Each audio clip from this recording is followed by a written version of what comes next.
So now let's just define these things. That red curve I just showed there is this Python code here. Not very straight lines here. So it's function normal, which you will see in the code distribution for this class, and it's also actually built into the Python library, but I happen to use my own trivial one-line definition as a Python function. And if we go to Wikipedia, which we know to be the source is particularly accurate in areas like this and particularly reliable, it will tell you all about normal distributions. And here I cut and pasted the actual functional definition from Wikipedia. F of x is 1 over sigma square root of 2 pi times this exponential with x minus mu raised to the second power and a minus a half. And that was not meant to go forward there. I apologize. Next slide here just gives the code that produces that green histogram, and we can probably think about this in a little detail. Here we're generating our million results. As I told you, we had 1 million people or 1 million physics results. These million results are just numbers between 0 and 1. So how do we get 40,000 counters out of this? Well, we just divide the region between 0 and 1 into 40,000 parts, each of which is equal size. That's what this is done here.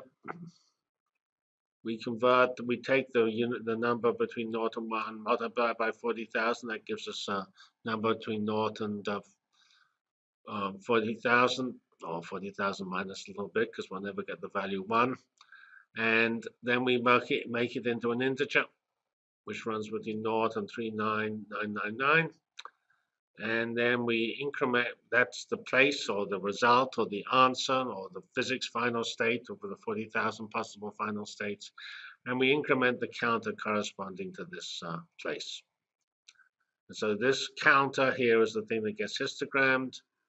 And we initialize here in Python, we define an array of length 40,000 and initialize it to 0. We have the value, the xy text is the value in points of how much we're displaced from the point for the text, and then we have the actual xy value we're pointing at here. So this produces some text at this position here given by xy text with an arrow pointing to this position here given by xy. So here are 4 annotate commands, which is just useful. You will find that if you try doing these things, you spend longer on doing plots than you do doing arithmetic. So we've so far studied what happens when you have a mean of 25, and with the error, which is almost exactly, but not quite precisely, the square root of 25, only 5. But as we saw from looking at the details of the distribution, it is not exactly Gaussian. It's too small on the low side and too big on the high side. And so the theorem that the distribution is exactly Gaussian is a so-called asymptotic theorem. It only implies when the number of observation n is large, and 25 is big enough for it to be roughly right, but not big enough for it to be precisely right.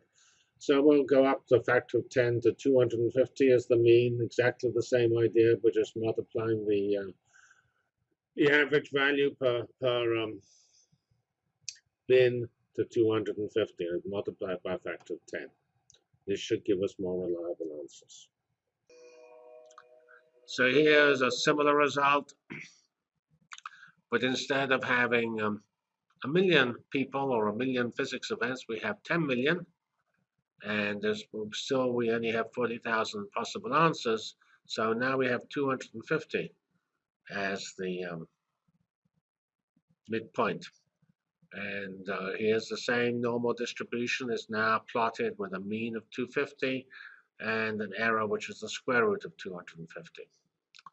And we've also plotted this 1% value and 99%. 99% of the events lie below this value here, and 1% lie below this value here. So, and here is 1 sigma from the mean, and here's 1 sigma above the mean. So actually, this particular green curve fits better the red curve than previous case, and we can see that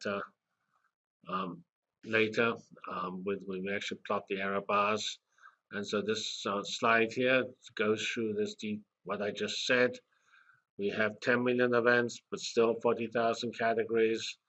Square root of 250 is around 16, a little less than 16. We run the 1 sigma line from 250 minus the square root of 250 to 250 plus the square root of 250. We'll see later that the plots get rougher when we reduce the number of events, but we want to do a few other things before we discuss that. So we actually just want to show these error bars to show that the fluctuations are reasonable. These are just the square root of the the number of events in each of the bins, and you can see that the red curve with its error bars is quite consistent with the green curve, essentially wherever it's plotted. Here's this in a little more detail, and showing perhaps even too good agreement between the green curve and the red curve. And this is for this central region between mean minus 1 sigma and mean plus 1 sigma. Here's the same thing for here's the 1 sigma on the top side, and here it just shows even above there. It's still possibly there's a slight tendency for the green to be above the red, but it's not by very much. It was a much bigger effect when we had 25, and that's because 250 is a bigger number than 25. The asymptotic approximations that give you the Gaussian distribution are better. This just describes how I produce those error bars using matplotlib and the matplotlib command error bar. We already shown how we got the red curve, which is y25, was the normal distribution times the at the bin centers, and here are the error bars, errors, which is just the square root because y's are events, and we get the error bar by plotting it at the center. The ordinate, which is the x-axis, is given by the centers of the bins. The y value center is given by the normal distribution, and the error is just the square root of y25. And here we have the other things we want to do. We have a marker, which is an O, the color, which is a black, the size of the marker, which is 5, and I've scribbled over it, but there's also a line width specified in points. And we've already essentially seen this. This tells us how to make the 1 sigma line on these graphs, and it uses the plot command from just vectors of length 2, so this line is just a single line.